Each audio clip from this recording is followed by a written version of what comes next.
লাগি আছে সেইটোৱে হ'ল কৃষ্ণ সেইটোৱে হ'ল হয়নে বাৰু এইটোৱে আমাক কৰ্ষণ কৰ্ষণ কৰি থাকিব দিয়া আৰু যিদিনাই আমাক কি হ'ব কৰ্ষণটো নাইকিয়া হ'ব সেইদিনা হ'ব আমি মৰা এতিয়া হৰি কোনটো হৰিটো চিনি পাব লাগিব ৰাম বা কৃষ্ণ আমি চিনিলো এতিয়া হৰি কোনটো বাৰু গোসাঁই কিবা কৈছে কৈছে যে যিটো বস্তু মোৰ পৰা হৰণ হৈ গ'লে মোৰ মৃত্যু হয় সেইটোৱে হ'ল হৰি এতিয়া মোৰ মা দেউতা ইহ সংসাৰ নাই তেওঁলোকে যেতিয়া মৃতপ্ৰায় হয় তেওঁলোকক বাহিৰৰ চোতালতে আনি পেলাই চেলেং এখন দিয়ে আগুৰি থৈ দিয়ে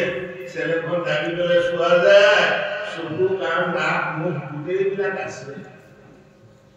কিন্তু তেওঁৰ মাজৰ পৰা কিবা এটা বস্তু হৰণ হৈ গ'ল কোনটো বাৰু কোনটো হৰণ হ'ল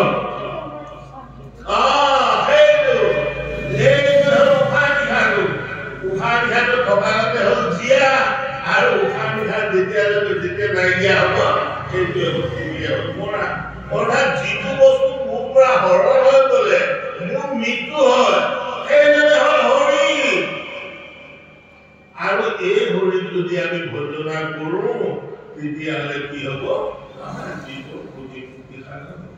এতিয়া ৰাম কৃষ্ণ আৰু হৰি তিনিটা বস্তু এটাই বাৰু হয়নে বাৰু ৰাম হ'ল ৰমণত ৰাম একেটাই এতিয়া হৰি অহাটা কৈ আছে ৰমণ কৰি আছে কি হ'ল ৰাম কৰ্ষণত কৃষ্ণ এই দেহৰ মাজত কৰ্ষণ চলি আছে সিয়ে হ'ল কৃষ্ণ আৰু হৰি কোনটো বুলি কৈছে যিটো বস্তু হৰণ হৈ গ'লে হয়নে বাৰু এয়াকে কোৱা হৈছে এক নাম একো নামে যত পাপ সংসাৰিতে পাৰে প্ৰত্যেক পাতকী পাপ কৰিতে পাৰে বুলি এই এক নামত যদি ভজনা কৰিছা তেতিয়াহ'লে জীৱন কৰিব আৰু ভাগৱতৰ সিদ্ধান্ত আত্মা ঈশ্বৰ পামৰ আত্মা যদি ভজনা কৰা নাই সেইবিলাক পামৰ বুলি পৰে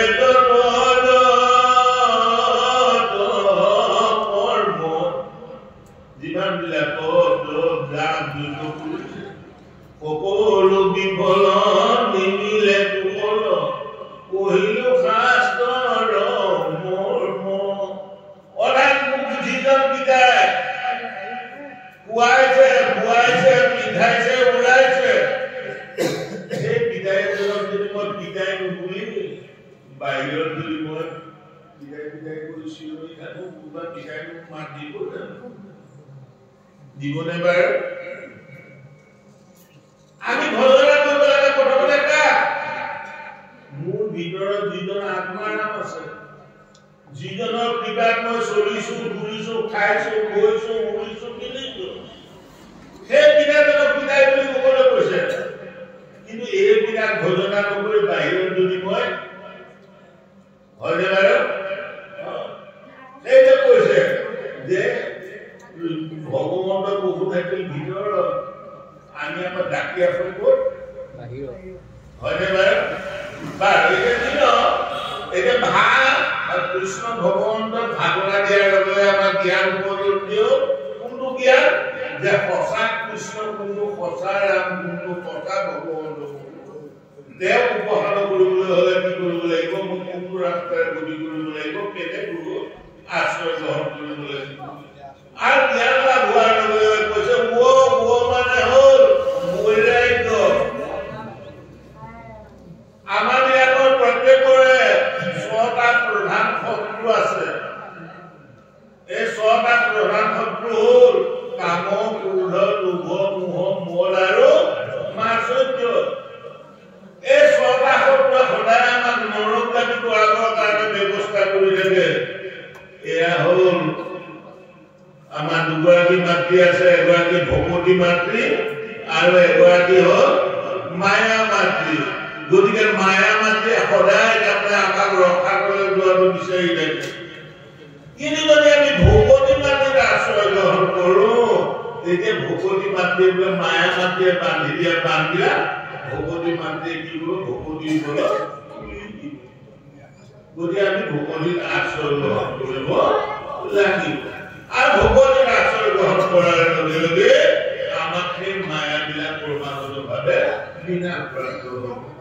তাৰপিছত তোক কৈছে ত্যাগ ত্যাগ হ'ল কন্যাটি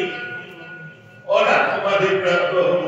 যেতিয়া কৈলে কৈ আহি যাব সম্পূৰ্ণৰূপে মায়াময় সংসাৰময় যে কৈলে কৈ আৰু মোৰ দেহাটো যেতিয়া মই বুলি নাভাবিম মইতো সুকীয়া হৈ পৰিলো কাৰণ আমাৰ দেহটোকে আমি মই বুলি পেলাই ভাবি আছো প্ৰকৃততে আমি মই নহয় আমাৰ মাজত বেলেগ একটা মই সোমাই আছে সেই মইটো জানিব লাগিব স্কুলৰ দেহটো মই নহয় সূক্ষ্ম দেহটো মই কৰিব লাগিব গতিকে সূক্ষ্ম দেহৰ লগত যেতিয়া আমি সম্বন্ধ কৰিম তেতিয়া আমাৰ কি হ'ব সমাধি প্ৰাপ্ত হ'ব আৰু অৰ্থাৎ জীৱাত্মাৰ পৰমাত্মাৰ মিলন সাধিত হ'ব ইয়ে হ'ল ভাগৱত তাৎপৰ্য এতিয়া আহি যে কৃষ্ণ ভগৱন্ত প্ৰভুৱে সংসাৰৰ বাটনি মিলি এদিন বোলে গোটেইবিলাককে প্ৰলয় জলত বিনাশ প্ৰাপ্ত কৰে আৰু বিনাশ প্ৰাপ্ত কৰাই পেলাই প্ৰভু ভগৱন্তৰ বোলে বিশ্ৰাম লয় অনন্ত হৈ যেতিয়া বিশ্ৰাম লৈ থাকে কিছুদিনৰ পিছত যেতিয়া তেওঁ জাগ্ৰত হৈ পেলাই তেওঁ বোলে চাই চকুৰ দিশে চাই পেলাই কয় নাহি দল নাহি আকাশ নাহি চন্দ্ৰ সূৰ্য ৰবি চাৰিওফালে যেতিয়া চালে তেতিয়া প্ৰভু ভগৱন্তে ভাবিলে যে একথৰে থাকি মই কৰোঁ কাজ হৃদয়ৰ পৰা মহামায়া ভাল কৰিলে আৰু মহামায়া কৃপানে কি কৰিলে যে ব্ৰহ্মা বিষ্ণু আৰু মহেশ তিনিজন উপাস্য দেৱতাক সৃষ্টি কৰিলে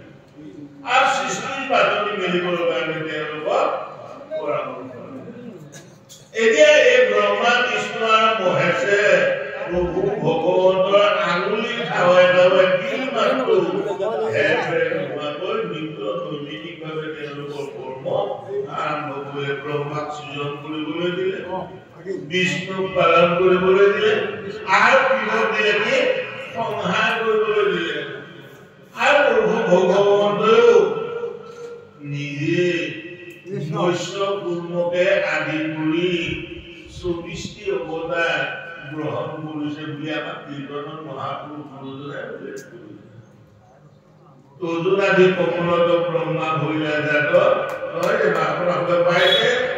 গতিকে তেওঁ অসংখ্য অৱতাৰ অকল 24 অৱতাৰে নহয় আৰু বহু অৱতাৰ তেওঁ গ্ৰহণ কৰিছে আৰু সেই কৃষ্ণজনক আমি কি কৰিব লাগে সেৱন কৰিব লাগে ভক্তি কৰিব লাগে এতিয়া ইয়াত দিয়া আছে প্ৰভু ভগৱন্ত ভগতৰ নৱনিধি হৰিক স্মৰণে আৰম্ভ হৌতি পৰীক্ষিত মুখ্য কথা কাল স্কন্ধৰ কৃষ্ণৰ চৰণে মনে কিংকৰ কৃষ্ণৰ কিংকৰ কৃষ্ণ কিংকৰ শংকৰ গুৰুজনাৰ কথা কৈছে প্ৰভু ভগৱন্ত কৃষ্ণ চাকৰ বুলি কোৱা হৈছে আৰু আমি বিলাকে কি হ'ব লাগিব হ'ব লাগিব আমি কৃষ্ণ ভগৱানৰ যদি সেৱক হওঁ একান্তভাৱে কৃষ্ণৰ ভজনা কৰোঁ তেতিয়াহ'লে আমাৰ কি হ'ব আমাৰ ভগৱতী নিশ্চয় আহিব এতিয়া ভাগৱতত উল্লেখ কৰিছে প্ৰথম স্কন্ধৰ পৰা 12 স্কন্ধলৈকে পৰীক্ষিত ৰজা আপোনালোকে গম পায় যে পৰীক্ষিত ৰজা জম্বুদ্বীপৰ অধিপতি পাণ্ডৱৰ নাতি উত্তৰাৰ এই পৰীক্ষিত ৰজা যৌৱন কালতে কম বয়সতে কিয়নো এই সংসাৰৰ পৰা বেৰালি মাৰিব লগা হ'ল বা ব্ৰহ্মশাপত লিপ্ত হ'ব লগা হ'ল আৰু এই ব্ৰহ্মশাপত কেনেকৈ তেওঁ মুক্তি পালে এই কথাখিনি প্ৰথম স্কন্ধৰ পৰা 12 স্কন্ধত বৰ্ণিত হৈ আছে ইতিমধ্যে আপোনালোকে এইখিনি কথা নিশ্চয় অৱগত হৈয়ে আছে আমি বাৰু পিছলৈ আহোঁ পাঠাচাৰ্য গুৰুজনা আগবাঢ়ি যাওঁ আমি বাৰু লগে লগে প্ৰদৰ্শনে কথাখিনি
উপস্থিত হৈছেহি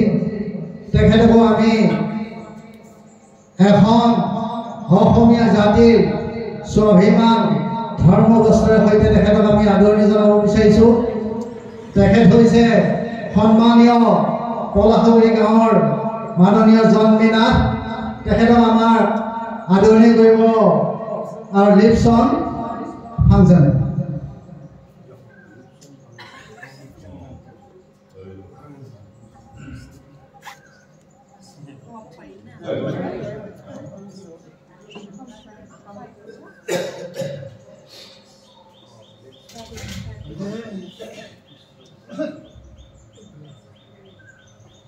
আৰু লগতে আমাৰ বামুণবাৰী গাঁৱৰে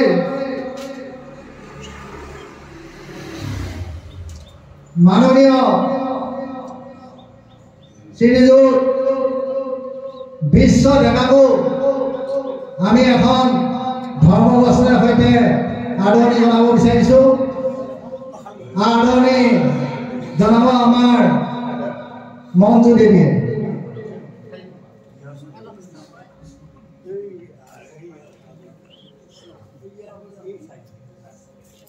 আমাৰ অনুষ্ঠানটি ইমানতে সামৰণি মাৰিছোঁ। ধন্যবাদ।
Kৃষ্ণ কথা